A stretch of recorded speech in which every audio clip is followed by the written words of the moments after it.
Obrigado pela presença. E hoje eu tenho a enorme satisfação de dar início às atividades da Diretoria de Comunidade e Cultura. Essa diretoria, quem capitaneia essa diretoria é a nossa colega Liana Pinto Chaves.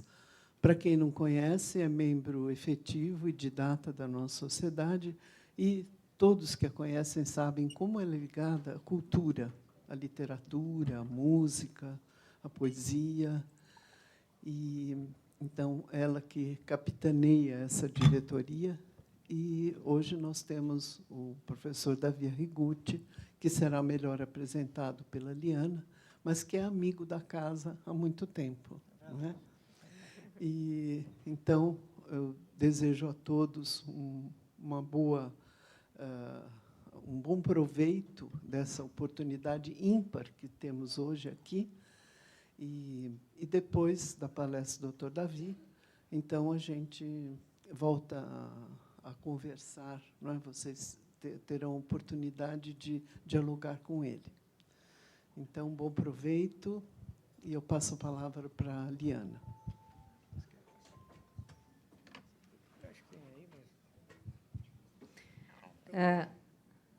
Bom dia e bom ano.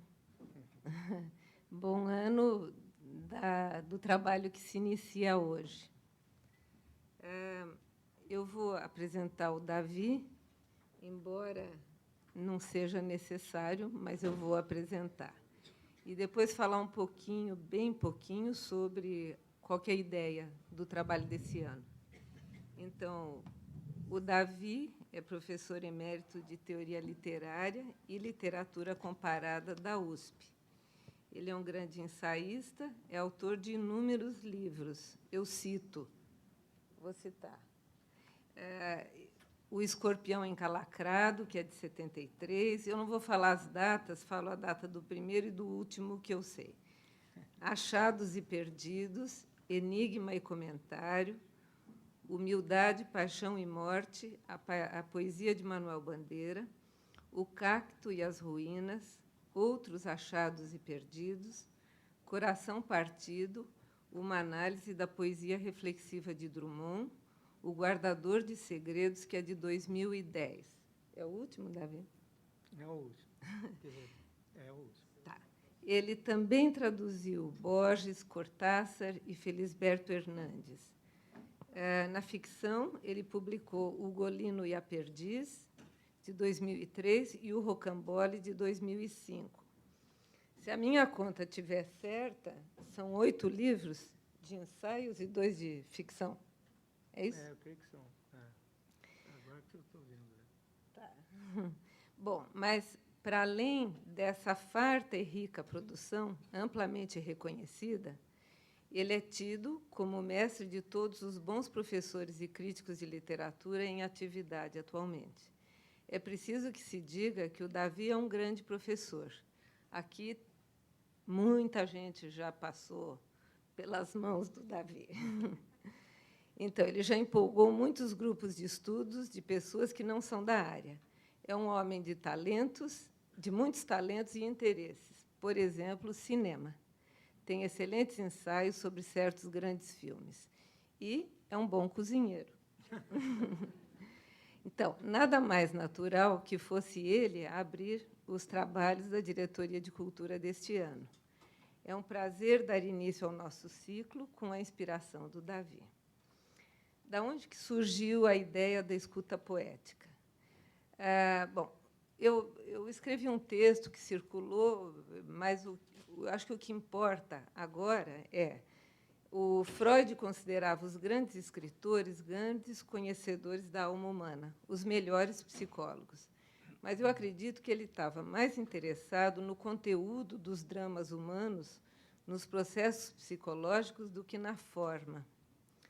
O Isaías Melson, o nosso Isaías, muito nos falava da dimensão poética da palavra na prática clínica.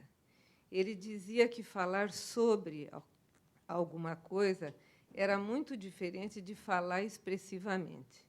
Então, todo esse ciclo tem a ver com a expressividade, né, o como. Num cenário pós-grandes escolas, com os seus estilos interpretativos marcantes, num cenário atualmente muito mais pluralista, na psicanálise, existe hoje uma preocupação com o uso da linguagem. Thomas Ogden, por exemplo, é um autor que se ocupa bastante disso. Para ele, foram tantas as mudanças da psicanálise nos últimos 50, 60 anos, que operou-se um movimento da pergunta: o que isto significa? Isto podia ser um sonho, um sintoma, um ato falho, para uma nova pergunta: o que está acontecendo aqui? Essa báscula implica numa reconsideração de como falamos com nossos pacientes. A tarefa de captar e transmitir em palavras o que está se passando ali, durante o encontro analítico, no encontro de duas subjetividades. E é aqui que eu considero que a poesia pode vir em nossa ajuda para apurar os nossos ouvidos. Bom, não vou falar mais, porque nós viemos aqui para ouvir o Davi. Davi, por favor. Muitíssimo obrigado, Helena, pela sua apresentação, as palavras carinhosas. E vou tentar um pouco responder aqui às suas inquietações, né, que você me expôs em fala e naquele texto. Né. Eu pensei, de imediato, né, em tratar um pouco da questão da escuta poética no Manuel Bandeira. Então, fazer uma exposição que será um comentário breve da importância que tem para o Manuel Bandeira a escuta poética. Quer dizer, ele foi um poeta preocupado com isso. E, então, eu vou analisar esse aspecto nele e as consequências disso na concepção da poesia, para ele, e na prática da construção do poema. Então, vou expor um pouco isto do ponto de vista das ideias gerais que ele próprio explicitou sobre a questão, e depois eu vou fazer uma análise mais ou menos cerrada, mais breve, sobre um dos grandes poemas do Bandeira, onde estas coisas que eu vou dizer do ponto de vista geral e teórico estão representadas concretamente na poesia, no poema, que é fazer uma análise do poema O Martelo, que é um dos grandes poemas do Manuel Bandeira, de um dos livros da sua maturidade, que é A Lira dos 50 Anos, um livro de 1940. Depois, eu fiquei pensando na questão, e aí começaram a reverberar na minha cabeça coisas que podiam, são muitas, né? Mas eu fiquei pensando na narrativa, que tem força de poesia também, e aí me lembrei de uma história central no Grande Sertão Veredas, que é um conto que está incluído no meio do livro, que é o caso da Maria Mutema e do Padre Ponte, que é um caso em que entra a questão da escuta e do mal, não? E que eu acho que vale a pena discutir com vocês.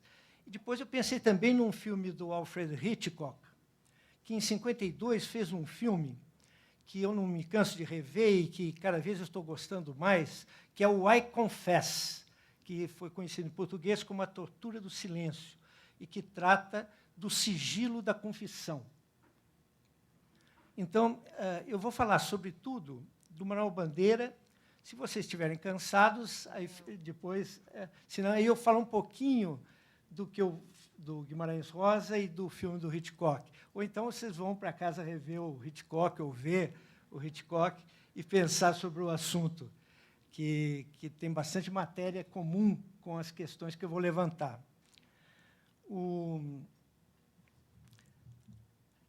Em 1954, o Manuel Bandeira já era um grande poeta. Quer dizer, ele vinha de uma trajetória notável, que tinha começado em 1917 com um livro chamado A Cinza das Horas, e a que se seguiu o livro Carnaval, em 19, e depois O Ritmo Dissoluto, em 1924.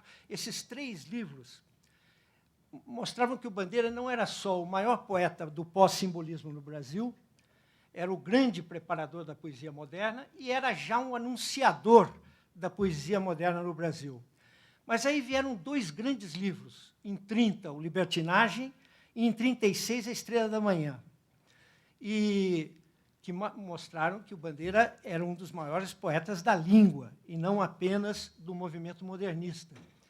E o poeta mais forte, como disse dele o Drummond. E em seguida, veio, em 1940, A Lira dos 50 Anos, onde se encontra o poema que eu vou analisar. Mas, em 54, ele publica um livro de prosa. Certamente, ele já havia publicado outros livros de prosa, de crônicas e ensaios. Não? Ele foi um dos mais finos prosadores do Brasil. Quer dizer, é desses poetas que escreve bem. E quando eu digo isso, eu entendo que seja uma prosa de extrema precisão, de enorme naturalidade, não? E um poder de alcance notável. E numa extrema simplicidade, que é uma espécie de marca de fábrica do Manuel Bandeira. Em 54, ele publicou um livro sui generis, chamado Itinerário de Pasárgada. Esse livro, cuja primeira edição tem uma capa desenhada pelo Drummond, uma bandeirinha com haste longa, fazendo o B do Bandeira virar uma bandeira. Né? E esse livro saiu com essa capinha, que eu tenho aqui, esta é a primeira edição. E esse livro é um livro sui generis, porque ele combina, ele é uma mescla, ele é, em primeiro lugar, um livro confessional. E é um livro do itinerário, ou seja, do percurso, do caminho do poeta rumo à poesia, que é pasárgada. Pasárgada é uma palavra esdrúxula, rara, cheia de as, não? Fala a nossa imaginação, tem um pouco de coisa romanesca, de tapete mágico, uma palavra do Oriente, e, na verdade, era um lugar de veraneio de Ciro o Antigo, na Pérsia antiga. E ele ouviu numa aula de grego essa palavra, quando menino, isso ficou, e num momento de extrema depressão, que nesse tempo ainda não era moda, e ele disse, num momento de extremo cafard, que era uma palavra francesa, que indica uma baratinha pequenininha, que enche a paciência de todo mundo nos hotéis em Paris. E ele disse que, num momento de depressão e de tristeza, ele deu da cabeça dele essa frase, vou-me embora para Pasárgada.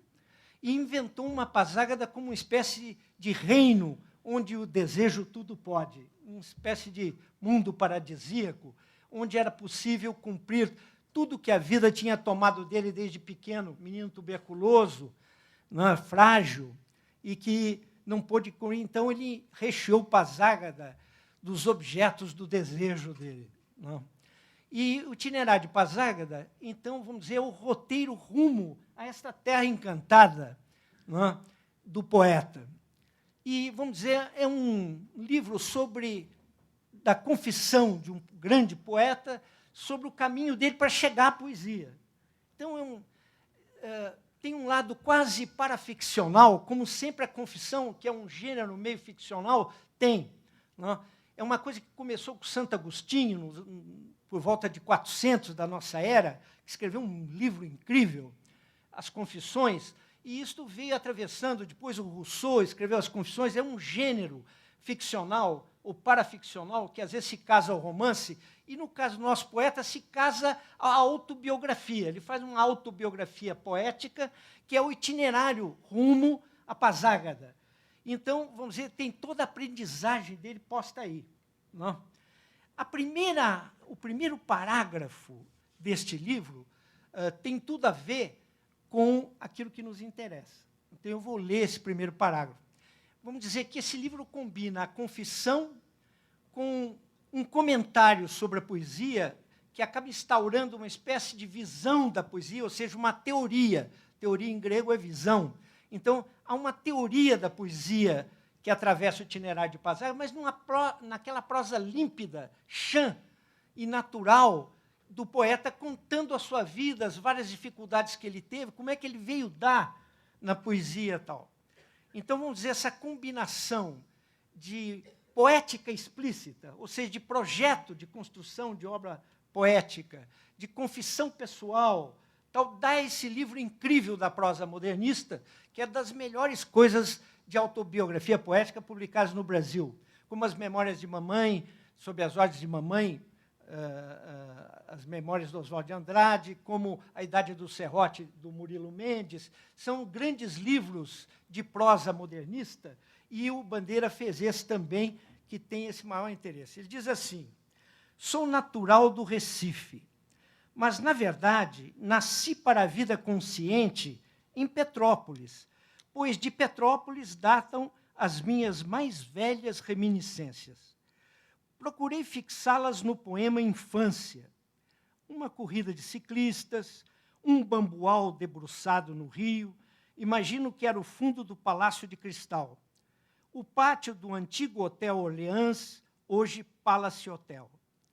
Devia ter eu, então, uns 3 anos. O que há de especial nessas reminiscências e em outras dos anos seguintes, reminiscências do Rio e de São Paulo, até 1892, quando voltei a Pernambuco, onde fiquei até os 10 anos, é que, não obstante serem tão vagas essas reminiscências, encerram para mim um conteúdo inesgotável de emoção. Um conteúdo inesgotável de emoção nas reminiscências mais antigas da infância. Portanto, a certa altura da vida, vim a identificar essa emoção particular com outra, a de natureza artística. Desde esse momento, posso dizer que havia descoberto o segredo da poesia, o segredo do meu itinerário em poesia. Verifiquei ainda que o conteúdo emocional daquelas reminiscências da primeira meninice era o mesmo de certos raros momentos em minha vida de adulto. Num e noutro caso, alguma coisa que resiste à análise da inteligência e da memória consciente, e que me enche de sobressalto, ou me força a uma atitude de apaixonada escuta. Está aí. Esse texto é um texto incrível, porque detecta em células da memória mais antiga o foco da poesia, identificando com raros momentos da vida adulta. Quer dizer, a poesia está em velhas imagens da infância, em raros momentos da vida adulta. E levou o poeta, por isso, a uma atitude de apaixonada escuta, de prestar atenção ao mundo e aos ruídos do mundo, não é? Para detectar isto que lhe causava esta espécie de emoção. A emoção da poesia não se confunde com a emoção banal, nossos medos, ódios, amores, etc. São essas mesmas coisas, mas, por assim dizer, transplantadas para um outro plano, para o plano da poesia.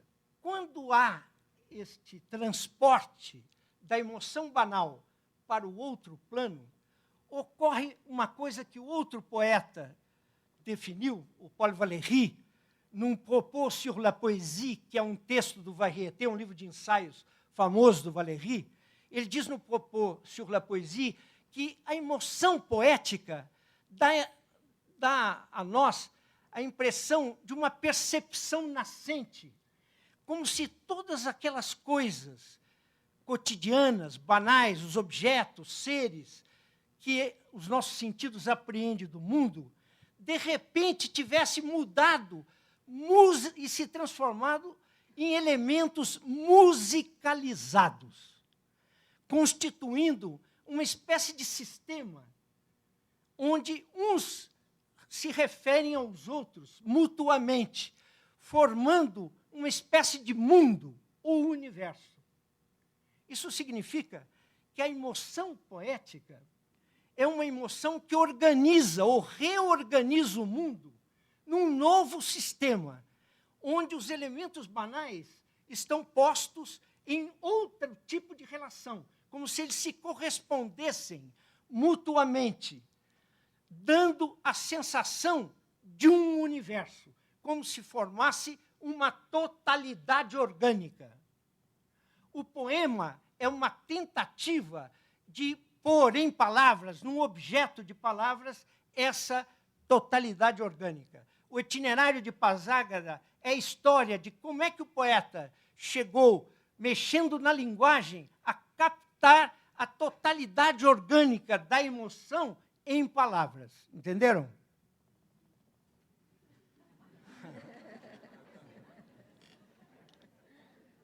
Muito bem. Desculpem a veemência.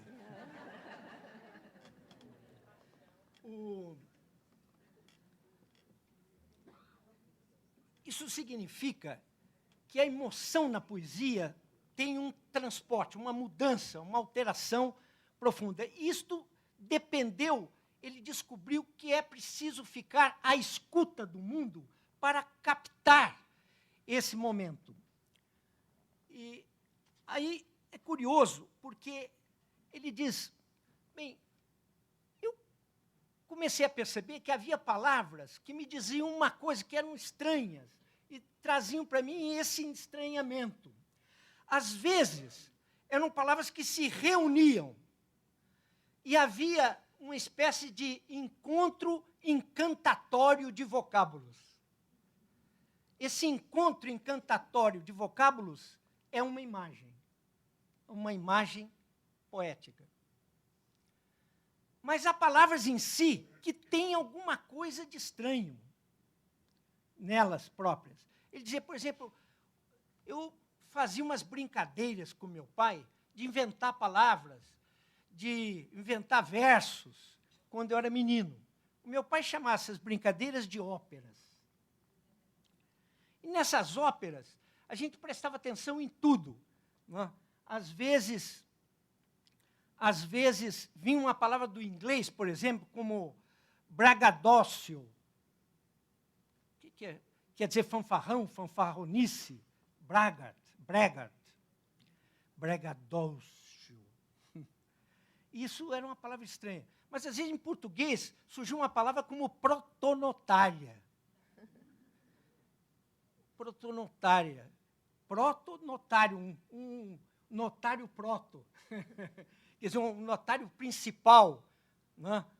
Um escrevente lá do cartório principal, que desempenha funções burocráticas para os romanos, às vezes para o Papa. E, num dia, ele escreveu um poema para Santa Rosa, o pintor Santa Rosa, que era amigo de farra dele, e grande ilustrador de livros no Brasil, inventou aquele coqueirinho dos documentos brasileiros, da série Documentos Brasileiros, onde saiu Casagrande Senzala, etc. E ele escreveu um poema para Santa Rosa, e aí começou, pousa na minha tua mão, protonotária. Aí diz, ela não vai saber o que é protonotária, mas eu explico. Quer dizer que pousa na minha tua mão, protonotária. O efeito verbal é encantatório. Não? Dependeu da escuta poética. O pai brincava também com os outros. Não? Um dia apareceu um mendigo lá, mendigando lá, ele diz, eu dou uma moeda desde que você fale uns versos. O mendigo não se fez de rogado e disse isso aqui. Tive uma choça, se ardeu-se. Tinha um só dente, caiu. Tive um arara, morreu. Um papagaio, fugiu. 2 tostões tinha de meu. Tentou-me o diabo, joguei-os. E fiquei sem ter mais meios de sustentar os meus brios. Tinha uns chinelos, vendi-os. Tinha uns amores, deixei-os. É um notável poema. Quer dizer, o Bandeira ficou impressionadíssimo, isso marcou a vida inteira dele. Quer dizer, uma espécie de perda progressiva das coisas, e uma depuração franciscana, papal,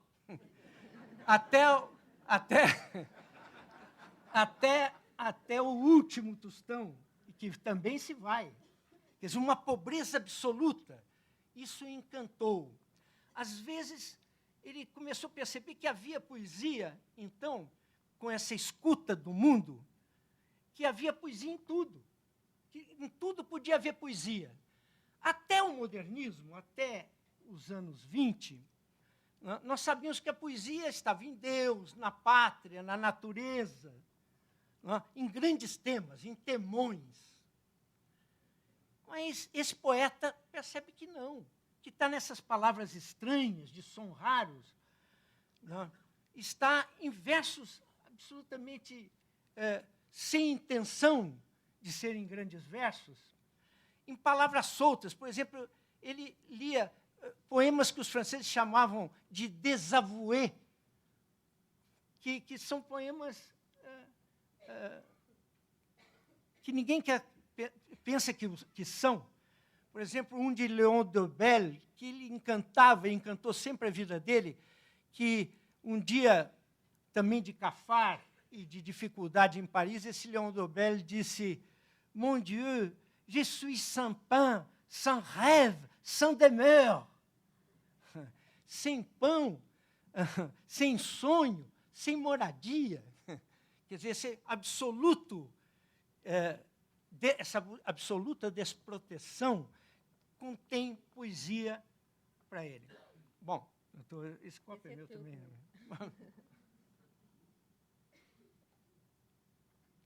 Vejam bem. Quer dizer que a poesia está no mundo. Quando ele se deu conta disso, ele mudou o sentido do poético. Ele descobriu que a poesia podia estar tanto nas coisas lógicas quanto nas disparatadas, tanto nos amores quanto nos chinelos, no nonsense, num pedaço de sonho, numa receita para a pele, numa receita de cozinha. Quer dizer que a poesia permeava o mundo. Era preciso saber escutá-la, detectá-la. Essa nova ideia do poético mudou completamente a poesia brasileira, porque a poesia aparece no chão do mais humilde cotidiano. O poeta chega a isso depois, mais tarde, de forma consciente, mas desde o começo ele descobre essa coisa de que o poético é uma coisa mais ampla do que a poesia meramente dos livros. Quer dizer, ela pode estar no poema e no livro, mas pode estar difusamente no mundo, como se fosse um éter que envolvesse as coisas. Numa crônica chamada de Poema Desentranhado, aparece uma nova ideia. Ele diz assim: o poeta é um abstrator, aquele que abstrai, que tira, que extrai, de quintessências líricas. É um sujeito que sabe desentranhar a poesia que há escondida nas coisas, nas palavras, nos gritos, nos sonhos.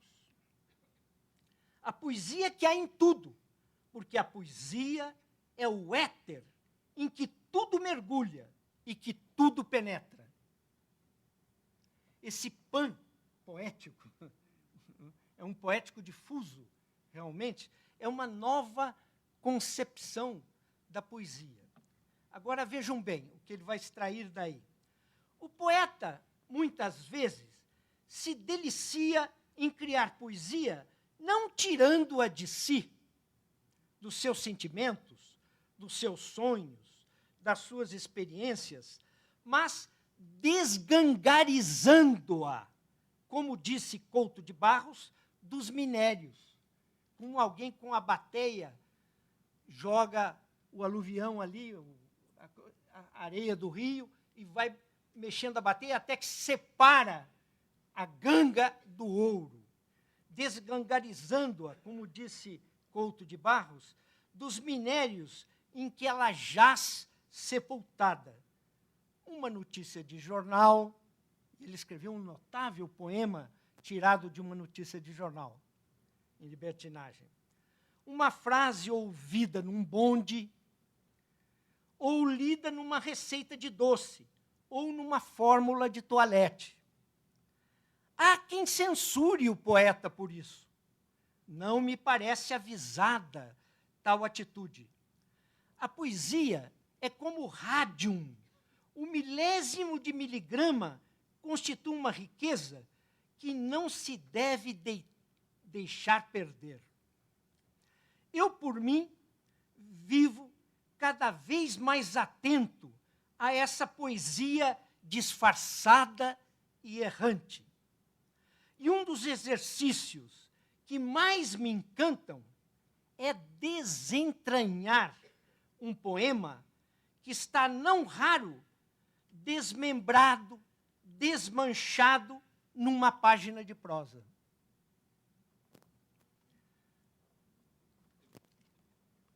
Agora, diz mais, só mais esse. Como sou advertido da presença do poema? Acho que é quase sempre por uma imagem insólita, uma imagem incomum, ou por um encontro encantatório de vocábulos. Esse texto é uma poética explícita e define um método, ou seja, um caminho para ir ao poético. A primeira ideia que nós tiramos daqui, que a poesia é um tipo diferente de emoção que nos dá o sentido de um universo e que ela está difusa no mundo. É preciso escutá-lo, prestar atenção nisso. Agora, além dessa concepção nova do que é o poético, há um novo método, o método de desentranhar. Essa palavra é muito forte. Quando a gente medita sobre o que ele quer dizer com desentranhar, a gente verifica que, na verdade, são várias concepções de poesia que estão misturadas nesta ideia de desentranhar o poético do mundo. O primeiro aspecto é que o desentranhar é um fazer. Velha concepção que pela primeira vez no Ocidente foi formulada por Aristóteles na Poética. A poesia como um fazer. O poeta é um poietés, é aquele que se liga ao verbo poien, que quer dizer fazer, construir, no sentido material. Um pedreiro constrói, o homo faber, aquele que constrói. Não é? Como o Ezra Pound dizia de Dante, il miglior fabbro. Não é verdade? Então, vamos dizer, a primeira ideia que o Bandeira descobre é que a poesia se faz com palavras. Às vezes, depende de um pequenino nada. Por anos, às vezes, ele passou tentando encaixar um verso que não dava certo. Guardava o poema, às vezes não sabia se era exatamente aquilo, deixava, o poema ficava ali de quarentena até voltar, até o lacre preciso da coisa. Ele descobriu, comparando várias versões de versos de outros poetas, não, que o pequenino nada aflorava. Por que no primeiro não tinha poesia e na correção tinha poesia? Não? Estudou, por exemplo, Castro Alves, viu que o Castro Alves passou anos lá. Não? Ele tinha um verso que o Castro Alves quebrou a cabeça, que era no peito da morena tanta mora. Castro Alves escreveu. E aí depois passou, corrigiu e diz que no seio da mulher há tanto aroma. Aí ele falou, agora sim. Aí o Bandeira falou, ele se deu conta que as amoras não eram tantas, eram apenas duas. Era preciso arrumar. Quer dizer, as correções mostram que a poesia é feita de pequenos nadas. E esses pequenos nadas aparecem e mostram que o desentranhar é um fazer. E que o poeta é um poetess. Não? E a lição do Mallarmé era válida. Bandeira escreveu um grande ensaio sobre Mallarmé. E percebeu que a poesia, na famosa resposta do Mallarmé ao Degas, que a poesia não se faz com ideias, mas com palavras. E, então, vamos dizer que o desentranhar é um fazer. Mas o desentranhar pode ser também tirar de dentro, tirar das entranhas. Ou seja, a poesia pode ser uma forma de expressão. Pode ser uma resposta, não é? Em momentos de necessidade de expressão. E, de fato, ele disse, eu nunca fiz um poema, como dizia fazer o Valéry, en toute lucidité. Eu fui incapaz de fazer um poema quando eu queria, mas só quando ela, a poesia, queria. Só quando ela, a poesia, quer, que se dá o poema. Então, vamos dizer que o poema depende dessa misteriosa aparição do poético. Não? E pode ser a expressão momentânea, a expressão de um momento, a expressão de um momento forte. Quer dizer, de repente, um raro momento aflora uma necessidade expressiva e surge o poema. Ele diz, isso se dá como uma forma de iluminação, não? Como se fosse uma epifania, um momento forte. E ele chamou belamente esse momento de alumbramento. Um momento de alumbramento. Alumbramento quer dizer, no sentido físico, iluminação. Quer dizer, como se diz em espanhol, alumbramento, um nascimento, parto. Mas quer dizer também uma revelação espiritual. Pode ser um uso místico, não? Os alumbrados, os iluminados. Então, vamos dizer que o momento de alumbramento é um momento de expressão que sai do interior, que pode levar ao êxtase, pode ser uma sensação de êxtase, não? De desejo extremo, de paixão. É um momento de extrema paixão. E como toda extrema paixão, beira a morte. Então, vamos dizer, essa segunda concepção de poesia leva o poeta a entender que, no caso dele, ele nunca fazia quando ele queria e que ele dependia sempre de circunstâncias e desabafos. E, dependendo das circunstâncias e os desabafos, dava-se o alumbramento. Mas o alumbramento é complexo, contraditório, porque ele envolve o êxtase e a destruição. Ele é uma aproximação da morte. Quer dizer, é um extremo de prazer e dor. Então, essa segunda concepção de poesia está implícita no desentranhar, como tirar de dentro de si. E isto também leva a uma terceira concepção de poesia que ele pratica, que é tirar de dentro para dar a ver, como uma forma de conhecimento. A poesia é um dar a ver, o que aproxima a escuta daquilo que contém o poético da plasticidade, das artes plásticas, porque a poesia é um dar a ver. Alguns poemas do Bandeira são pictóricos, estão perto da natureza morta, como O Incrível Maçã, que é também da Lira dos 50 anos. Então, vamos dizer que a poesia é uma forma de conhecimento, é uma forma de expressão e é um fazer.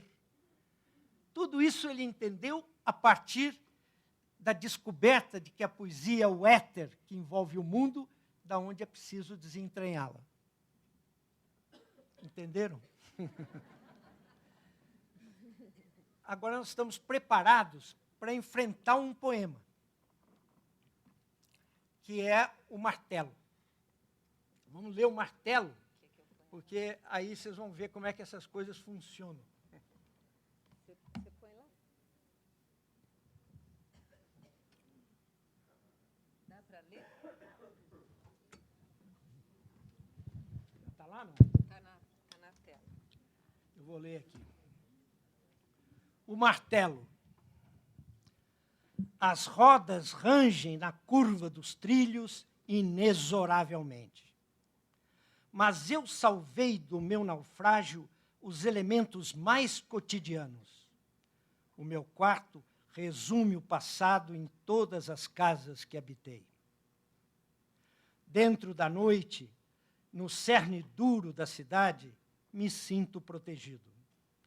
Do jardim do convento vem o pio da coruja, doce como um marrulho de pomba. Sei que amanhã, quando acordar, ouvirei o martelo do ferreiro bater corajoso o seu cântico de certezas.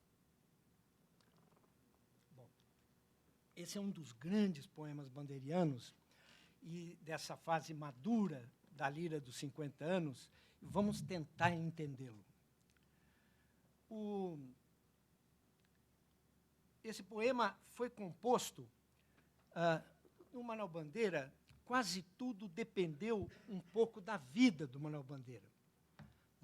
Quer dizer, desses poetas cuja transposição, um dos maiores biógrafos, o maior biógrafo do Manuel Bandeira é o Francisco de Assis Barbosa, que era uma figura encantadora e realmente um homem muito especial, que escreveu O Milagre de uma Vida, na edição de 58 da obra completa do Bandeira. Escreveu O Milagre de uma Vida e depois escreveu um livrinho simpaticíssimo de 100 anos de poesia, em 1988. Ele escreveu de novo, ele retomou uma biografia do Bandeira. E ele se dá conta, como todo estudioso da poesia do Bandeira, todo leitor do Bandeira sabe, que o Itinerário de Passágada não é apenas o roteiro de uma poesia, mostra também um imbricamento profundo, cotidiano, da matéria biográfica com a matéria poética. Há uma transposição, como poucas vezes se deu na literatura brasileira, de dados da biografia para a poesia. Vamos dizer, a transposição é muito poderosa, inclusive dos espaços. Quando o Bandeira fez essas brincadeiras com o pai, a que eu me referi, e que estão descritas no Itinerário de Passágada, ele era um menino, e nunca levou aquilo a sério. Ele não pensava fazer daquilo a vida dele, de forma nenhuma. Aquilo era realmente um passatempo, as óperas. Tal. E ele se destinava à carreira de arquiteto, e veio fazer arquitetura na Escola Politécnica aqui em São Paulo. E, em 1904, o Bandeira é um homem velho, quer dizer, ele nasceu em 1886, ele viveu 14 anos no século XIX. Em 1904, ele veio para aqui, para São Paulo, e teve uma hemoptise. E aí começou o drama da vida dele, que, vamos dizer, começou aí o que eu chamei de uma longa vida provisória. Todas as vidas são provisórias, mas, certamente, a tuberculose, em 1904,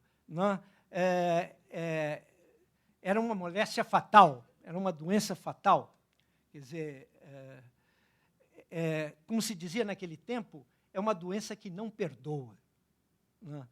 E ele teve que se tratar, e ele foi mandado para Clavadel, na Suíça. Ele podia ser um personagem do Thomas Mann, da Montanha Mágica, porque ele se tratou com o Dr. Bodmer, que era um famoso pneumologista lá de Clavadel, de Davos-Platz, na Suíça. E ele passou um ano lá até a abertura da guerra. Justamente quando o Hans Castorp desce para a guerra, o Bandeira voltou para o Brasil. Então, ele podia ter sido um personagem da Montanha Mágica. Não? E aí começou esse drama da vida provisória, não? Que deu a ele um tema recorrente, fundamental, que é o tema da morte. Mas deu também uma coisa que foi o aprendizado da doença e do imaginário da doença. E, com isso, criou um elemento fundamental que está representado no poema, no 5º verso: o meu quarto resume o passado em todas as casas que habitei. Ele descobriu logo, mocinho, que, para sobreviver, ele precisava aprender a sobreviver. Precisava de muita humildade, não é? Porque, senão, a doença seria fatal. Quer dizer, ele é um homem que vive no resguardo. Vamos dizer que esse homem que escuta o poético, que se debruça sobre o mundo para ouvir a poesia, descobre também um espaço fundamental, que é o espaço do quarto. O quarto é um espaço recorrente nos poemas e é um espaço poético fundamental. E ele não é um quarto específico, mas é o quarto abstrato. É o quarto de todas as casas que habitei. No quarto se dá abertura para o exterior. O quarto funciona como uma espécie de caixa de ressonância. Quer dizer, de um grande ouvido, onde entram os ares do mundo, entram os ruídos da vida, e no qual o doente se resguarda e imagina, e transpõe o elemento cotidiano, a emoção banal, num outro tipo de emoção. Ou seja, o quarto é uma espécie de laboratório poético, é o lugar dialético em que o simples se torna complexo e o complexo simples, graças ao esforço do fazedor, daquele que dá forma. Quer dizer, o quarto é o lugar da troca, do trânsito entre o mundo e o sujeito. É o lugar do enriquecimento do sujeito. Então, o quarto é um espaço fundamental da poesia dele. É um quarto de solidão e de não solidão, de abraço fraterno ao outro, de abertura para o outro e de superação da tristeza também. Ele logo descobre, depois dos primeiros livros, que ele tinha que se apartar do gosto cabotino da tristeza, que era preciso se livrar da tristeza e passar por cima da tristeza, de superá-la, a tristeza. O nosso poema é um poema da maturidade. Ele já escreveu muita poesia quando escreveu o Martelo. Mas o Martelo é uma espécie de balanço, escrito em 2 estrofes. A primeira de 5 versos, em versos livres. A primeira estrofe é uma espécie de balanço existencial. Os versos são muito diferentes da segunda parte. O primeiro verso é parecido com o da segunda parte. Não. As rodas rangem na curva dos trilhos. É parecido com dentro da noite, no cerne duro da cidade, tem a mesma natureza. E o inexoravelmente, que faz parte do primeiro verso, quer dizer, que continua, por assim dizer, o primeiro verso, também lembra a segunda parte. Mas os 3 outros versos, mas eu salvei do meu naufrágio, parece um balanço de uma existência que foi submetida a uma catástrofe, a um naufrágio. Mas, tem um mas que opõe ao primeiro verso. Quando a gente lê, a gente fica perdido. O que ele está falando, na verdade? Não? O que quer dizer essas coisas? Mas quando a gente começa a prestar mais atenção, a gente vê que o poema se abre com esse verso muito forte. As rodas rangem na curva dos trilhos, que é sonoramente muito forte, que começa com esse registro de um barulho estridente, maquinal, de um bonde. que não é nomeado diretamente, mas nós sabemos que é dos trilhos. Esse poema foi escrito depois de várias moradias. Em 1920, o Bandeira perdeu o pai, que ele achava que era o anteparo mais forte da vida dele. Ele ficou absolutamente sozinho, já tinha morrido todos os outros. E ele se mudou, ele morava em Laranjeiras, e lá embaixo, no Rio de Janeiro, e aí ele resolveu subir para Santa Teresa, levado por um amigo, também poeta, o Rui Ribeiro Couto, um poeta penumbrista, que foi diplomata, grande amigo dele, que já morava na Rua do Curvelo, em Santa Teresa, no Morro de Santa Teresa. E ele subiu e foi morar com o Ribeiro Couto, e logo depois num quarto sozinho, e ali ficou dos anos 20 até 1933, na Rua do Curvelo.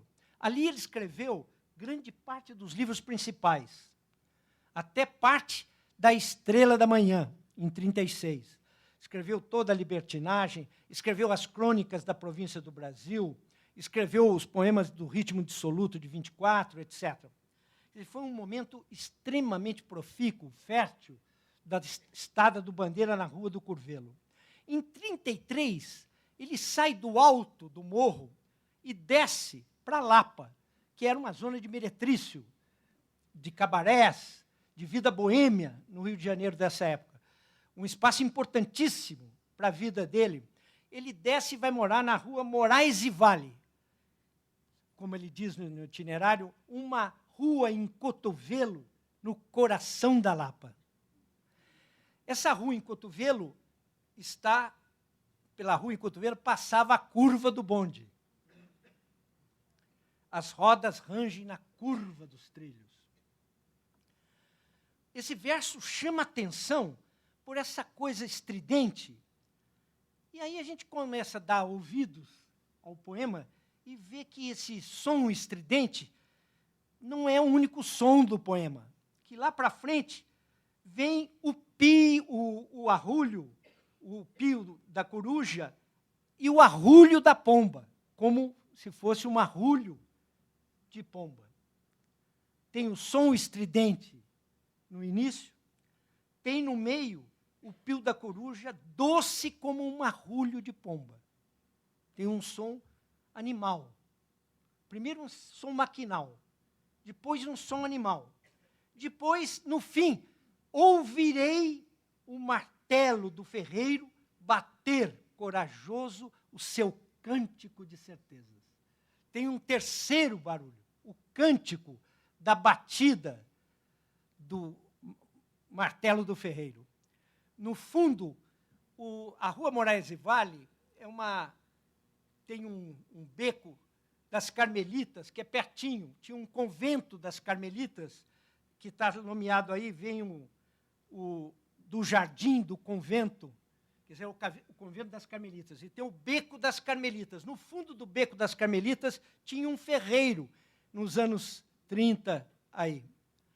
O Francisco de Assis Barbosa, nesse livrinho de 88 que eu nomeei, ele diz que o Bandeira não podia fazer muito esforço. Nesse tempo, ele ganhava dinheiro traduzindo telegramas da United Press de noite, que era mais fresco. De dia, o calor era miserável no Rio de Janeiro, e ele ficava de pijama, deitado na cama, e arrumou uma prancha com a máquina. E escrevia deitado, muito, traduzia, para aumentar o ganha-pão. E também traduzia os telegramas da United. E diz o Francisco de Assis Barbosa que as teclas da batida na máquina tinham, no fundo, as batidas do ferreiro. Então, o trabalho dele na máquina ecoava um pouco também as batidas do ferreiro no fundo do Beco das Carmelitas. Quer dizer, ele competia na máquina com o ferreiro batendo na bigorna no fundo das coisas. Quando a gente pensa isso, nós não sabemos muito até agora, mas nós sabemos que tem algum balanço da existência aqui. Tem 3 sons diferentes, um som inicial, um no meio e um no fim. o som do fim é um som de um instrumento de trabalho.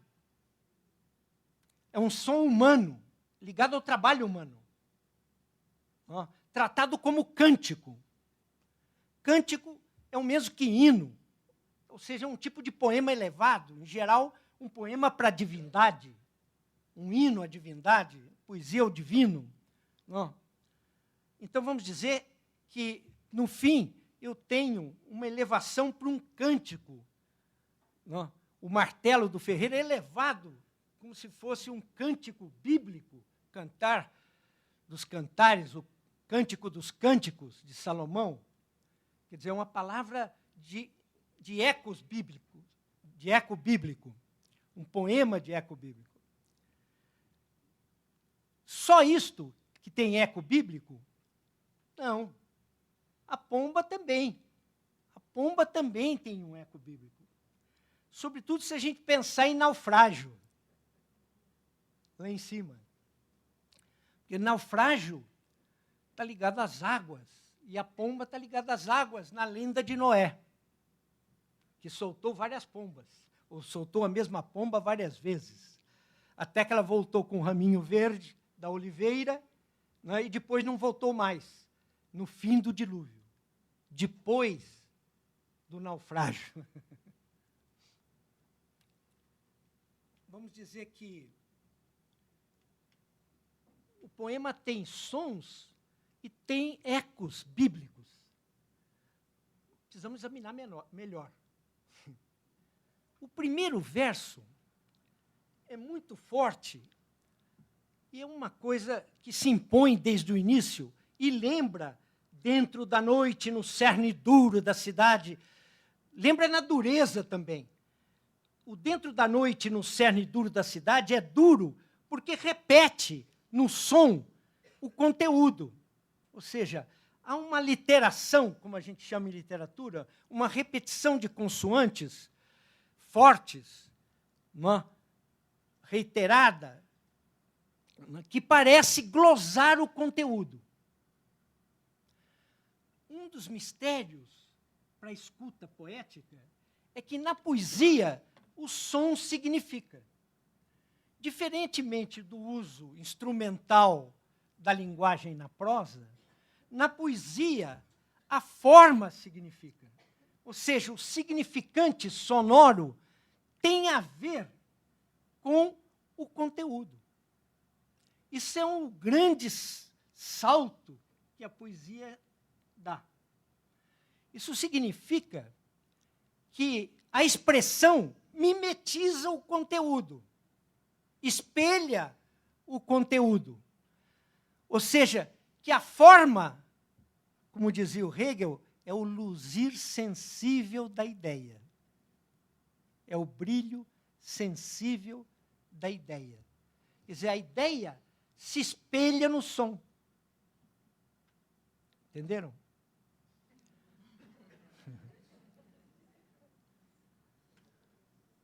Isso significa que a sonoridade, a camada sonora e o ritmo são essenciais à poesia, porque eles querem dizer coisas e glosam o próprio conteúdo.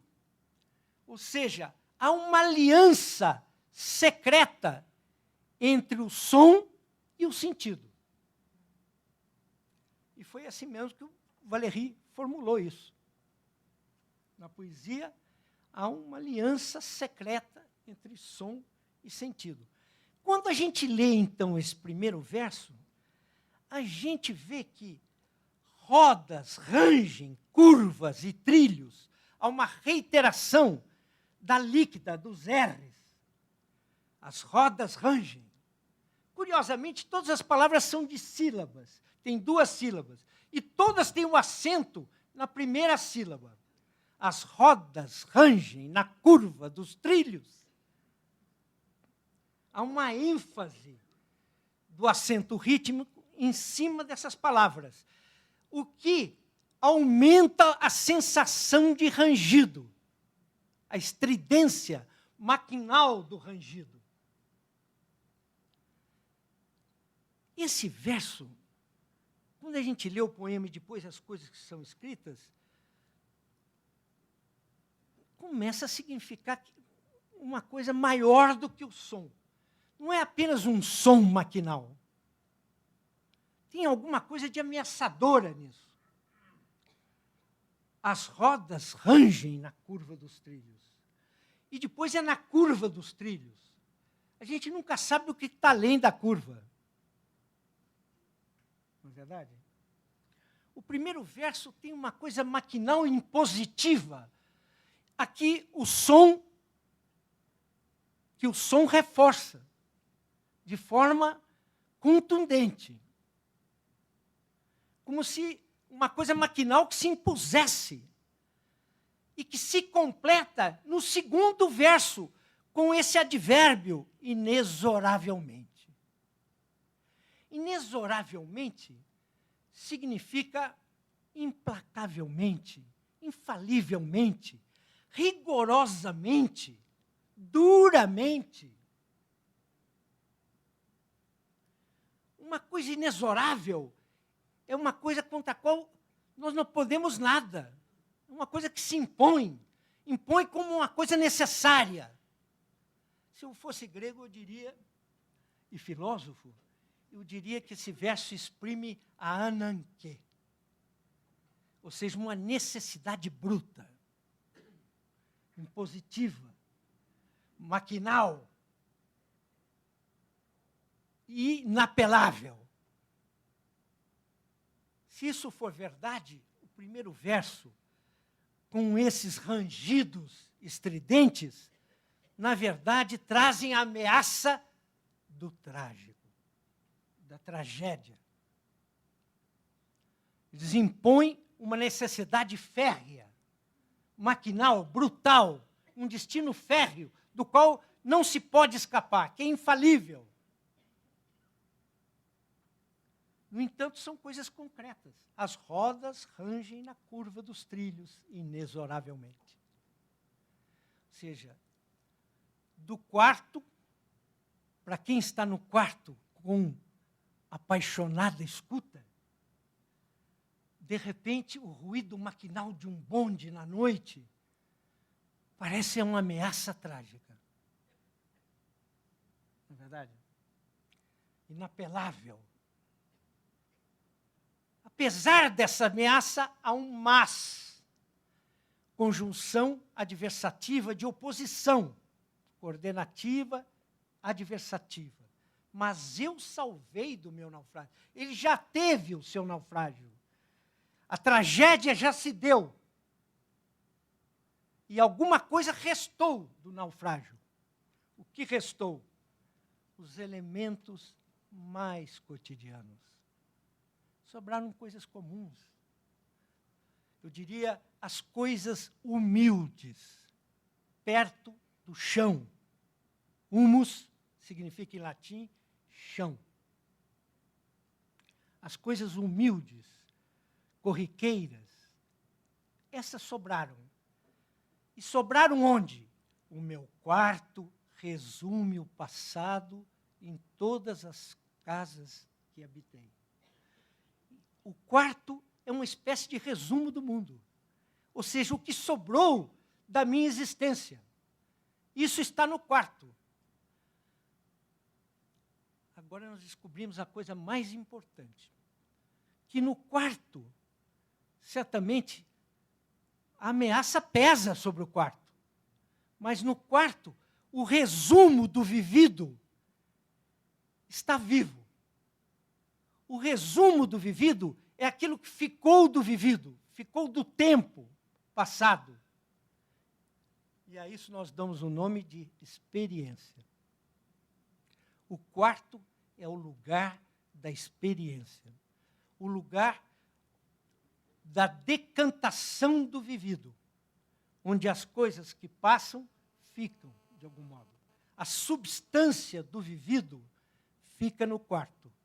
O quarto, portanto, é o lugar da escuta a partir da experiência vivida, do que sobrou do naufrágio, daquilo que eu pude trazer das coisas que sobraram. Se isso for verdade, a primeira estrofe, balanço da existência e colocação de um lugar especial onde se situa o sujeito diante das ameaças que pairam sobre ele, eu estou diante de uma espécie de história vivida, ainda que quebrada. Agora eu percebo que é uma espécie de narrativa, em que na primeira estrofe de Versos Irregulares há uma espécie de sumário, de resumo da existência passada, coagulada na interioridade do quarto e do sujeito. Quer dizer, a primeira parte é o início de uma narrativa, o sumário, o flashback de uma narrativa. Em seguida, vem uma cena direta. Dentro da noite, no cerne duro da cidade, me sinto protegido. Diante da cidade dura, dentro da noite, agora são as dentais, os Ds e Ts, e algum eco ainda de cerne duro, range o rangido. Continua ainda a dureza e a ameaça. Mas, diante disso, eu me sinto protegido. Quer dizer, o quarto é uma espécie de anteparo do sujeito também. Vocês diriam, uma couraça do ego. Diante das ameaças que pairam, da ameaça trágica que paira sobre o sujeito. Sobre a ameaça de destruição. Mas agora vem, do jardim do convento, vem o pio da coruja. As corujas são aves da sabedoria, como se vê em Kant, mas a coruja também é uma ave de agouro. Em geral, o piado da coruja é de agouro, ou seja, de ameaça. A coruja devia estar ligada às rodas rangem na curva dos trilhos, da ameaça trágica, a esse sentido inicial da ameaça trágica. No entanto, aqui, doce como um marrulho de pomba. Mudou o sentido da coruja. A coruja não é uma ave agourenta, nefasta, que traz, mas fasta. Não nefas, mas fasta. Não é verdade? Porque ela é doce como um arrulho de pomba. E a pomba o que é? A pomba é o que vem depois do naufrágio.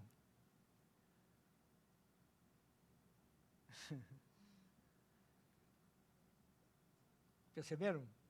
Quer dizer, a pomba... Agora a gente percebeu. A pomba é um elemento, portanto, que transforma o agouro numa coisa positiva. Ou seja, é uma ave da superação da catástrofe. É o que vem depois da catástrofe. Bom, e finalmente, sei que amanhã, quando acordar, ouvirei um martelo do ferreiro bater corajoso o seu cântico de certezas. Isso significa que o trabalho do ferreiro é um Hefesto, um vulcano. Quer dizer, o ferreiro é um trabalho humilde, que parece o do poeta, que concorre com a máquina do poeta. Compreende? E esse trabalho que faz um barulho da bigorna, um barulho estridente, não é visto assim. É visto como, não um ruído, mas com um som harmônico de cântico, de hino à divindade. Ou seja, ele vem cheio do sentimento da certeza da superação, pelo trabalho humilde. O trabalho do ferreiro é uma lição de superação da catástrofe. A batida cotidiana da certeza é um modo de superar a catástrofe. Se for verdade, eu tenho uma transformação de um som estridente, trágico, ameaçador, num som animal e doce que se converte, por fim, numa afirmação de cântico, de som harmônico e de certeza espiritual na superação da catástrofe individual. É um dos raros poemas do Bandeira totalmente afirmativos através do trabalho humilde.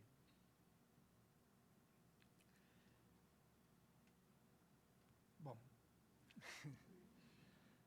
isso mostra que alguma coisa ele aprendeu através da apaixonada escuta. Que ouvir o mundo e trazê-lo para o quarto é uma possibilidade de elaborar os dados do cotidiano numa outra coisa. Não? Essa coisa tão rara como um miligrama de rádio, a que nós damos o nome de poesia. Bom, sobre o Bandeira é só. Querem parar? Não, aliás o Davi ficava falando, não, vai cansar a plateia e tal. Marilza, como que era o que o Isaías falava? A gente podia ficar aqui 3 dias e 3 noites, como quem que era o cara de Abdera lá?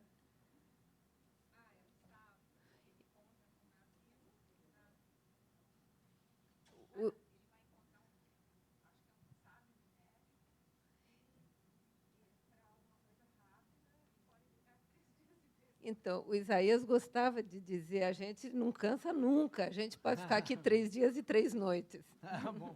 Bom, em 3 dias e 3 noites se passa o maior romance da literatura brasileira do século XX, que é o Grande Sertão Veredas, que é uma visita de um letrado da cidade a um capial mineiro que conta ele em 3 dias e 3 noites.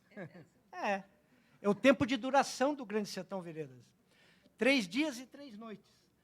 Que ele conta a este doutor de suma, a esse senhor de suma doutoração, a sua vida passada de jagunço, a sua vida de aventuras de jagunço. Não? É sobre isso o Grande Sertão Veredas. Quer dizer, a história de um capial mineiro tentando entender, ao contar a esse homem letrado, o que significou a sua vida. O significado da sua existência é objeto desse livro, que, na primeira edição, tinha quase 600 páginas, sem nenhuma divisão de capítulo, uma fala ininterrupta. Esse livro tem um esquema de narração que é muito simples, que é um esquema de alguém falando com outro, ou seja, de alguém escutando o outro, porque o homem de suma doutoração não fala nada durante as 600 páginas. Ele apenas ri certas risadas, como diz o narrador. E o narrador é que conta tudo, desde o primeiro travessão até o símbolo do infinito, o 8 deitado, no final do livro. Então, vamos dizer que nós temos uma espécie de monólogo, um diálogo de um lado só e de alguém que escuta, que somos nós, letrados da cidade, que ouvimos essa história vinda do fundo do sertão. Mal comparando, a situação é de um analista diante do seu paciente. Então, vamos dizer que o esquema muito simples do Guimarães Rosa, que ele tentou em vários contos, inclusive na Hora e Vez de Augusto Matraga, O Espelho e outros mais, ele experimentou em várias histórias a possibilidade desse contar dual, esse diálogo mínimo, em que um narrador fala e o outro, os outros são apenas ouvintes. Né? Assim também o desenredo, um conto do Tutameia, do narrador aos seus ouvintes. Né? Essa situação se repete, e aqui também.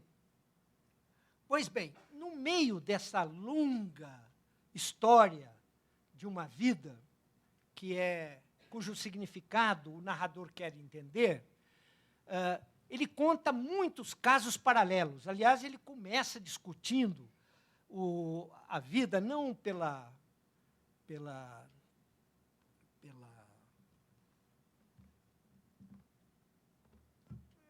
pelo fio principal da sua história, mas ele começa contando casos sobre a existência, desde a primeira página, um dos problemas que surge é a relação entre a violência, ele foi um homem de violência, ele foi um jagunço, não é? E o demo, o diabo, o demônio. Desde das primeiras páginas, há uma dúvida dele ter sido pactário com o diabo, vendido a alma ao diabo, e saber se aquilo vale ou não vale ainda, que é um problema que ele tem, dele ter um dia feito um pacto nas veredas mortas com o demo. Não? Então, vamos dizer, desde o início do livro, o motivo do diabo, umbilicalmente ligado à violência, no sertão, terra de ninguém, terra onde não há lei, né, e o Estado não chega. Então, nesse mundo onde falta a regra, não, ele começa falando do demo. E será que o demo existe ou não existe? E conta uma série de casos também para falar das coisas que diminuem a diabolice das pessoas ou não, que diminui o papel do demônio na vida ou não. E conta uma série de casos exemplares, de contos. Desde o começo, o livro é muito misturado, desde provérbios, desde a primeira página, pão ou pães é questão de opiniões. Ele diz quer dizer, o senhor pode duvidar do que eu falo, e, vamos dizer, os refrões, ditados, etc., se casam a casos, se combinam com casos, ou seja, com contos orais. O livro é um tecido de contos orais. E desses contos orais, de repente, sai um fio principal, que é uma história de amor e ódio, de uma felonia, de uma traição, e, ao mesmo tempo, uma paixão completa entre dois cabras de arma, quer dizer, dois homens de armas, dois jagunços, dois homens. Quer dizer, uma história de um amor homossexual que vai durar até o fim do livro. É uma guerra, ao mesmo tempo, uma guerra no sertão, uma guerra jagunça, por causa de uma felonia, de uma traição. Esse fio principal da história do Riobaldo, assim se chama esse capial mineiro, já aposentado, dono de 2 poçosas fazendas, que está de range-rede, não tem nada para fazer e, portanto, pode contar histórias. E no meio desses casos, surge esse fio principal, que é uma história romanesca, uma história de aventura. Mas, antes, é precedido por uma série de continhos, que falam da presença do demônio, se a família atenua a diabolice, etc., como a história do Pedro Pindó e seu filho Valtei, nome moderno que o povo agora aprecia. E também do Aleixo das Traíras, que são uma história incrível. Bom, no meio, depois de pegar o fio principal da sua própria história, no meio do livro, o narrador, Riobaldo, metido na luta já, depois de um combate atroz, ele tem um momento de meditação em que, segundo ele mesmo, ele fica ponteando opostos. Ele diz, olha, eu sou um sujeito, eu passei a vida tentando apartar o bom do ruim. Eu queria que o bom e o ruim tivesse o ruim, fosse o ruim, fosse ruim. E ficasse no seu lugar, e o bom no seu lugar, que o branco tivesse apartado do preto. Mas o mundo não é assim. Ao quê? Esse mundo é muito misturado, ele diz. Mas você vê, mas tem aí um caboclo, esse sujeito que está aqui comigo, é um tal de João Bexiguento.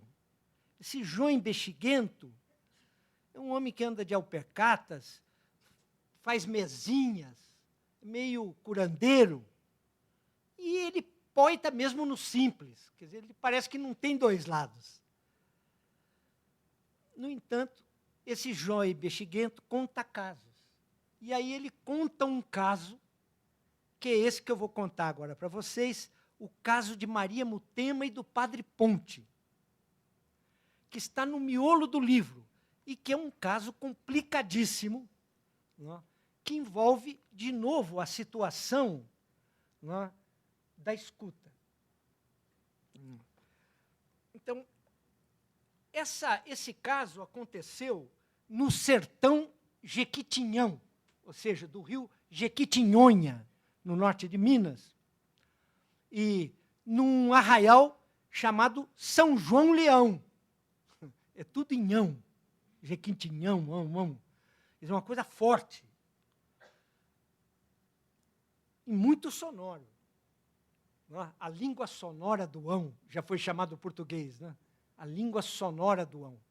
No entanto, trata da história de uma mulher chamada Maria Mutema.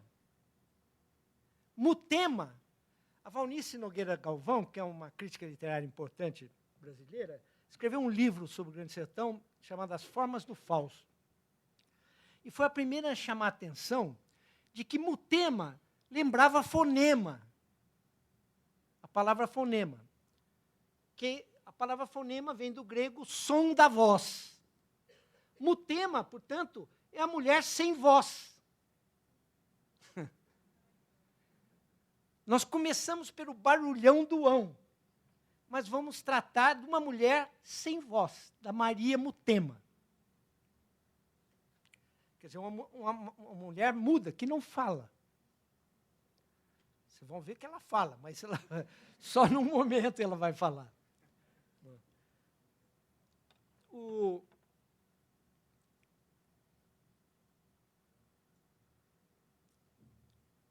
Vocês estão vendo que esse conto tem que ver com a estrutura inteira do livro. Provavelmente, ele tem que ver com a origem das imagens no livro. A Valnice explorou bastante a ideia de uma coisa dentro da coisa, que é uma imagem recorrente no Grande Sertão Veredas, tentou explorar como essa história era uma história matriz de uma série de imagens que repetiam sempre a ideia de que um encontro encantatório de vocábulos, vamos dizer, uma imagem em que sempre havia uma coisa dentro da coisa, e a coisa dentro é uma coisa maligna, demoníaca, oculta dentro de outra. Não? Isso é uma imagem recorrente. Eu não leio do jeito dela, eu penso que as coisas são muito misturadas e vou dizer como. Mas, enfim, o trabalho dela vai certamente na direção correta, que é a de ver a origem essencial das imagens de um mesmo foco. Ou seja, tudo que é auricular é também oracular. O oráculo é que está na raiz da imagem. As imagens são oraculares. Quer dizer, a origem da literatura, das imagens literárias, é o oráculo, a mensagem divina, as primeiras imagens. O ritmo e a sonoridade dão movimento ao oráculo. Quer dizer, a narração é o ritmo em que entram as imagens. As imagens em movimento formam isso que nós chamamos de mito. O mito, então, vamos dizer, dá movimento às imagens oraculares. Não é verdade? Através da narração, cuja origem é o ritual. Os gestos repetidos do ritual. O ritmo ou o movimento da narração, isso que eu estou fazendo, repetem os gestos do ritual. As unidades de significado são as imagens oraculares. Então, nós damos ouvido ao que diz o oráculo, as imagens primeiras. A Maria Mutema, segundo a história que nos é contada, eu vou ler aqui o trechinho, que diz o seguinte: naquele lugar, que é São João Leão, o tal do Arraial, existia uma mulher, por nome Maria Mutema, pessoa igual às outras, sem nenhuma diversidade. Uma noite, o marido dela morreu. Amanheceu morto de madrugada. Maria Mutema chamou por socorro, reuniu todos os mais vizinhos. O arraial era pequeno, todos vieram certificar. Sinal nenhum não se viu. E ele tinha estado, nos dias antes, em saúde apreciável. Por isso se disse que só de acesso do coração era que podia ter querido morrer. E naquela tarde mesma, do dia dessa manhã, o marido foi bem enterrado. A Maria Mutema era senhora vivida, mulher em preceito sertanejo. Se sentiu, foi em si. Se sofreu muito, não disse. Guardou a dor sem demonstração. Mas isso lá é regra, diz o narrador, entre gente que se diga, de alguma importância. Pelo visto, a ninguém chamou a atenção. O que deu em nota foi outra coisa. Foi a religião. A religião da Mutema, que daí pegou a ir à igreja todo santo dia, afora que de 3 em 3 agora se confessava. Dera em carola, se dizia, só constante na salvação de sua alma. Ela sempre de preto, conforme os costumes, mulher que não ria, esse lenho seco. E, estando na igreja, não tirava os olhos do padre.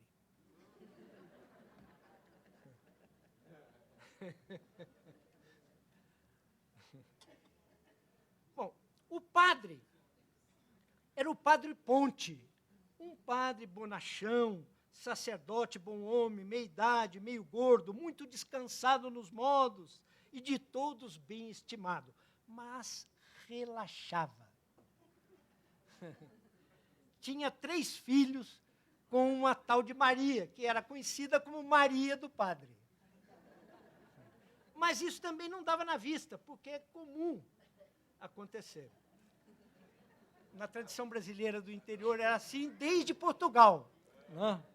Desde Portugal. Em Portugal havia uma quadrinha famosa que dizia assim: não há lenha...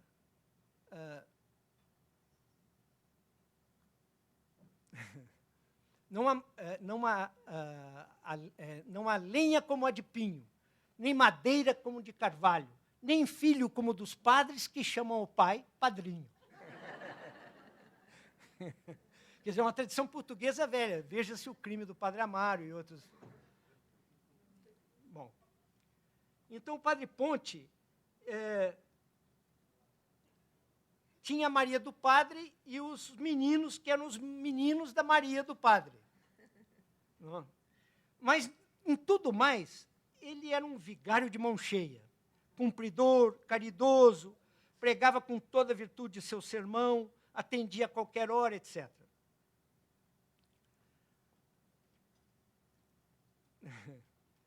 Mas o que muito se falou,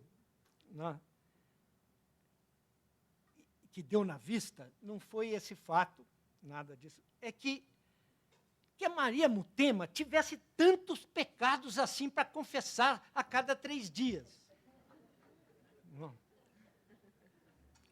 E que o padre Ponte demonstrasse tanto desgosto no momento de dar a confissão.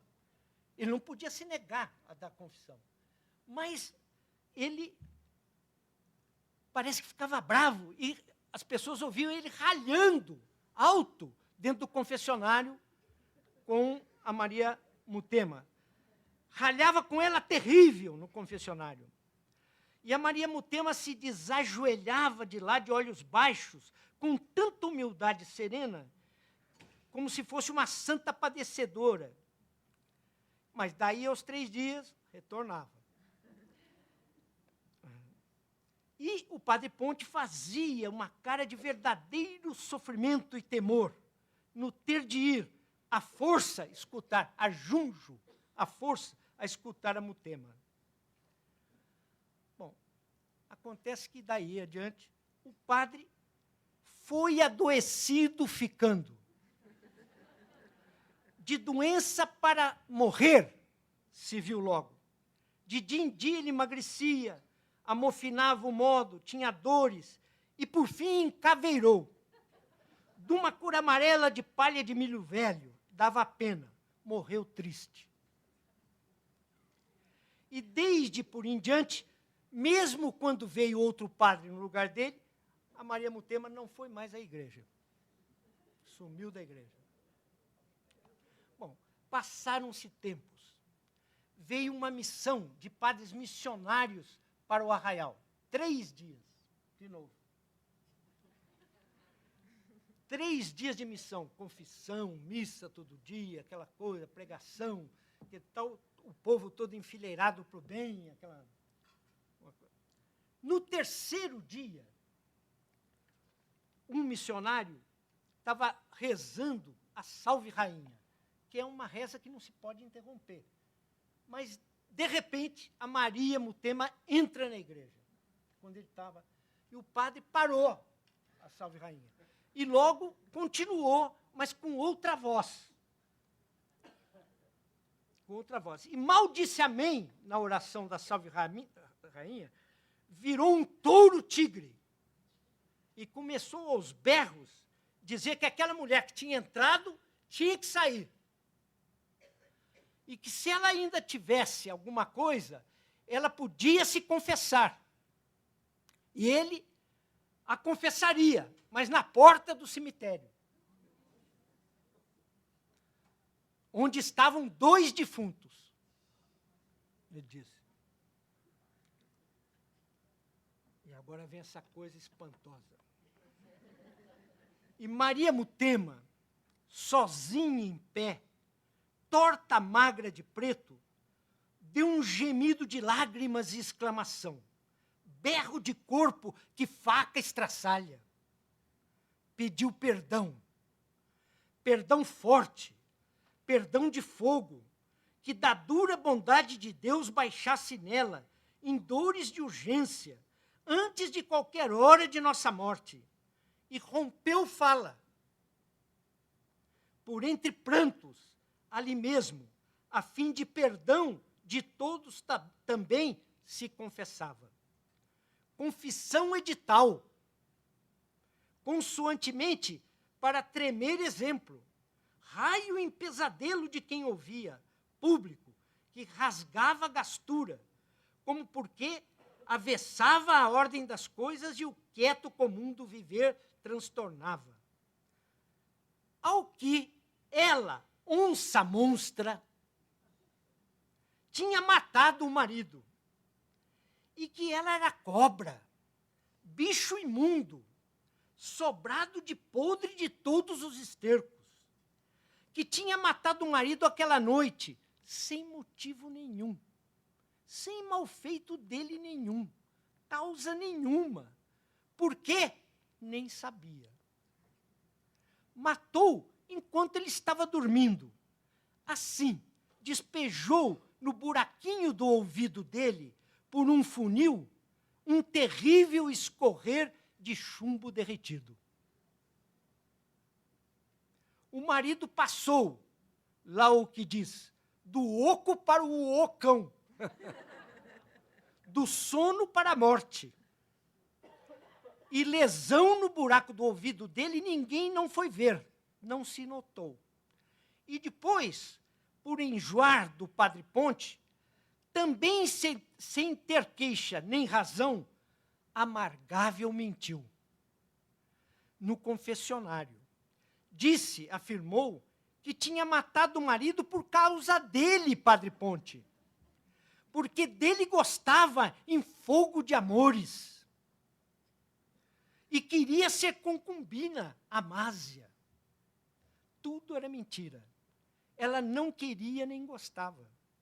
Mas com ver o padre em justa zanga, ela disso tomou gosto. E era um prazer de cão, que aumentava de cada vez, pelo que ele não estava em poder de se defender de modo nenhum. Era um homem manso, pobre coitado e padre. Todo o tempo ela vinha em igreja, confirmava o falso, mas declarava edificar o mal. E daí, até que o Padre Ponte, de desgosto, adoeceu e morreu em desespero calado. Tudo crime, e ela tinha feito. E agora implorava o perdão de Deus aos uivos, se esguedelhando, torcendo as mãos, depois as mãos no alto ela levantava. E por aí vai. Os missionários vão embora. O povo começa a se apiedar de Maria Mutema. Sempre clamando pelo remorso. Não. Que ela exclamava, tudo isso merecia. Ela ficou presa na cadeia lá tal. No meio tempo, desenterraram da cova os ossos do marido. Se conta que a gente sacolejava a caveira e a bola de chumbo sacudia lá dentro. Até tinia. Até tinia lá dentro. Daí levaram ela para a cadeia de Araçuaí, que ficava perto de São João Leão. E ali esteve uns dias, e o povo perdoou. Vinham dar a ela palavras de consolo, e juntos rezavam. Trouxeram a Maria do Padre e os meninos do Padre para perdoarem também. Tantos surtos produziam bem-estar e edificação. Vejam só, mesmo pela arrependida humildade que ela principiou, em tão pronunciado sofrer, alguns diziam que Maria Mutema estava ficando santa. Essa é uma história incrível. Não é? Vocês estão vendo que aqui há o crime gratuito, há o prazer da perversão, na mentira, que ela conta. As piores coisas são ditas. Não? E, ao mesmo tempo, a transformação do mal num bem. Não? Essa questão mostra que um dos problemas fundamentais do livro todo é a mistura do mundo. Não é verdade? Ou seja, a reversibilidade entre bem e mal no devir das coisas. Compreende? Quer dizer, esse ponto é um ponto essencial do grande livro, né? E está posto aqui numa história que envolve justamente a confissão e o arrependimento. Diga. Um alerta para os psicanalistas. Pode ser, porque a palavra vira aquilo que o Rosa chama em outra parte, um grão de morte. A palavra tem peso de bala. Também. Tá? Justamente. Então, aí aparece um valor da palavra, a palavra mata. Não? Num dos momentos fundamentais do livro, quando o Riobaldo, que é conhecido como Riobaldo Tatarana, que lagarta de fogo, porque atira bem, não? Ele é um atirador, um alemão que ensina ele a atirar, fala, o senhor atira bem, porque o senhor não atira, o senhor mata com o espírito. É o espírito que mata. E a palavra mata quando nela se transfunde o espírito. Bem, eu acho que por hoje chega, não? Eu vou só deixar para vocês o Hitchcock. Então, o Hitchcock, eu vou só dizer, é um filme incrível e realmente que trata do seguinte. Vocês depois assistam, que ele está disponível. Não? É um filme que se passa no Canadá, não? Que foi filmado no Canadá, e conta a história justamente de um sacristão, um homem, portanto, do entorno da igreja. I Confess, A Tortura do Silêncio, é de 52, é um filme com o Montgomery Clift, a Anne Baxter, e o Karl Malden, que é o detetive. Todos atores incríveis. E o Montgomery Clift está num dos primeiros grandes papéis, extraordinário, pelo olhar meditativo. O Hitchcock não queria a Anne Baxter, queria uma nórdica, mas como ela veio com um amante e mais filho, não sei o quê, para Hollywood, ele, assustado com o caso da Ingrid Bergman e o Rossellini, mandou de volta para os fiordes dinamarqueses a moça que era a preferida dele e aceitou a Anne Baxter. Eu gosto demais da Anne Baxter lá. Não? E ela tem uma narrativa notável, romanesca, que é narrada do ponto de vista dela e que vale a pena se ver, que é um pouco quase kitsch, sentimental, mas que é a perspectiva dela, do coisa, não a do filme. Às vezes a crítica confunde isso. Mas se trata da história de um sacristão que mata um advogado chamado Villette, a quem ele serve de jardineiro às quartas-feiras para roubá-lo, porque o sujeito pega em flagrante quando está roubando. E ele faz esse crime vestido de padre, com a batina de padre. Então, esse é o coisa. Acontece que, no dia seguinte, quando se revela o crime, o padre Logan, que é o Montgomery Clift, tem um encontro com a Anne Baxter, velha conhecida dele, nesse advogado. E nós vamos ficar sabendo, depois, que ele teve um caso, antes de se ordenar, com a Anne Baxter, né, que está até hoje apaixonada por ele. Né, e ele vai nesse advogado que, por acaso, ficou sabendo, viu, o único dia em que eles se encontraram, que eles dormiram juntos, num lugar descampado, num verdadeiro idílio campestre. Né, eles têm uma relação quando o Logan volta da guerra, para onde ele foi logo depois de ter irrompido a paixão entre os dois. Ele volta, certamente mudado pelas mortes que viu, mas quando ele, na presença dela e com toda a paixão anterior, eles têm ali, ela já casada com outro, né, com um político importante, eles têm uma noite presos por uma tempestade no campo, eles têm uma relação e são descobertos na manhã seguinte no sítio onde estão do advogado, que começa a chantageá-la, porque ela é uma mulher rica e importante, e os dois vão lá para falar com o advogado nessa manhã, quando se descobre o crime. Bom, duas meninas que saem às 11 horas da noite de um colégio, não sei de onde que elas estavam, elas veem, se afastando do local do crime, um padre, um homem vestido de batina. E isso é levantado, e certamente o padre, o único padre disponível, que não tem um álibi para aquele momento, é justamente o padre Logan. Então, vamos dizer que o Logan é o padre que pode ser o assassino. E, paradoxalmente, ele ouve do sacristão, na noite do crime, a confissão do crime.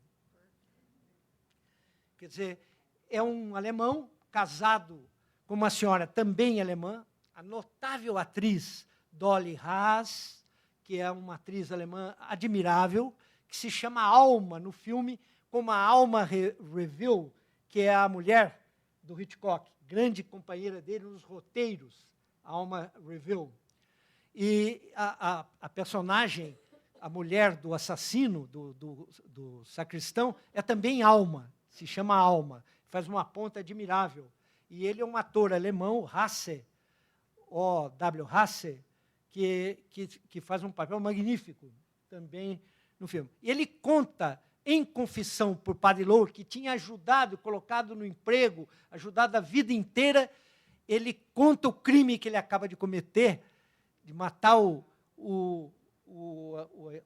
advogado, e sabe que o padre não pode falar pelo sigilo obrigatório da confissão. Então, ele é acusado do crime que ele sabe quem foi e não pode revelá-lo. Esse paradoxo poético extraordinário atravessa todo o filme. E a história de amor que está atrás, a história romanesca da Anne Baxter, também porque ela acaba confessando tudo, ela diz tudo, porque ela ama ele e conta que ele estava com ela na noite do crime, que não podia ser ele, mas há uma pequena diferença de horário, e ainda o Karl Malden, como um detetive atroz, né, vai na diferença, porque ele pode ser ainda o assassino. Né. Então, vamos ver que se arma uma situação terrível que vai até o fim, quando o padre não é condenado, sai livre da acusação, mas moralmente culpado, o povo inteiro. Né? E nos momentos que o precedem, ele é, por assim dizer, Cristo na cruz. Ele se confunde com a imagem de Cristo, que é insinuada em muitos momentos. Ele anda, aparece uma cruz, uma imagem em uma tomada distante, e ele vai andando perto de um jardim, que estão as espadas na cerca do jardim. Né? Todo o tempo ele é visto no padecimento moral. É um filme sobre a dor moral extrema, ou seja, sobre o trágico interiorizado, como as rodas rangem na curva dos trilhos, na interioridade do padre. Isso é admirável no filme. E na sobriedade moral com que ele se comporta, porque ele não dá a mínima imagem da percepção, embora o olhar dele reflita o drama interno dele, ele não revela em nenhum momento nada que possa levá-lo, que ele sabe, nem a mulher, que confessa toda a paixão deles e por que eles estavam no local do crime naquela manhã, ela confessa e ele não pode deixar escapar nada, e não deixa. No final, então, ele é condenado moralmente e exposto à humilhação pública como Cristo. E aí a alma, a mulher do sacristão, reage e diz, ele é inocente. E aí o sacristão atira contra a própria mulher e se refugia num hotel e dentro de um teatro. E esse momento dramático, aí a polícia diz, e aí publicamente ele diz, você confessou, Padre Logan, você traiu o confessionário, Padre Logan. E aí revela para todos o segredo que ele mantinha, que ele trazia oculto, como a Maria Mutema, em público na igreja, ele fala o que estava fechado na interioridade do padre e na dele. Ele revela na coisa. No roteiro escrito pelo Hitchcock, que o Hitchcock retocou, na verdade, eles têm um filho da única noite de amor que tiveram juntos. Tinha um filho e o padre morre. Mas a censura não permitiu nem o filho, nem a morte do padre. O assassino mata o padre no teatro, diante de todos. O que seria o desfecho trágico e coerente da história, o desfecho extremo e mais literário e mais agudo. Mas o Hitchcock não conseguiu fazer isso por causa da pressão do estúdio. E teve que fazer uma versão atenuada, mas assim mesmo notável, né, em que o mal, a confissão e o mal são o tema, quer dizer, a escuta do mal e o que fazer com isso é a questão. Bom, essas duas histórias ficam para a reflexão dos caros psicanalistas. E por hoje tem mais não.